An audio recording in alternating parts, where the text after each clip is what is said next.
I'm so sorry, sir. I Why was are just you sorry, though, Gabriel? I'm really not ready for the muscle. Okay. Well, one thing's for sure. We always have to be prepared on what's about to come.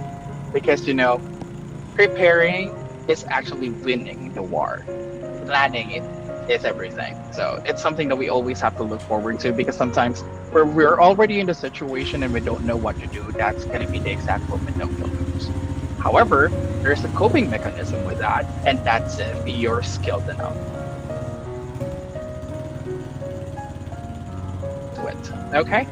So, and if you don't have any questions for me, well, Gabriel, I enjoyed our conversation. Thank you for your time. Now, in case you didn't know what ESL means, it stands for English as a Second Language.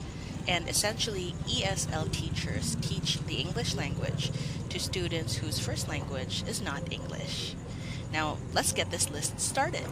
Number one, I would never make the mistake of thinking that being an ESL teacher is easy.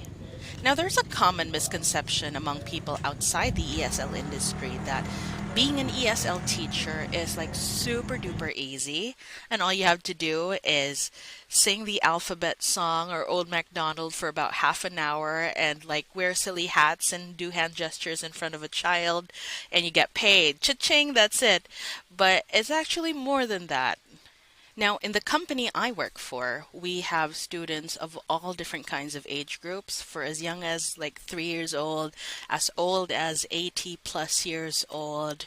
And not only that, but we have students from different nationalities. So not only do we have like Chinese and Japanese and Thai and Vietnamese students, we also get students from Mongolia and Russia and Brazil and all these different kinds of nationalities. So therein lies the challenge of being an ESL teacher because the way you teach, for example, a 5-year-old Chinese girl or a Chinese kid is going to be vastly different from the way you would teach, for example, like a 60-year-old Russian.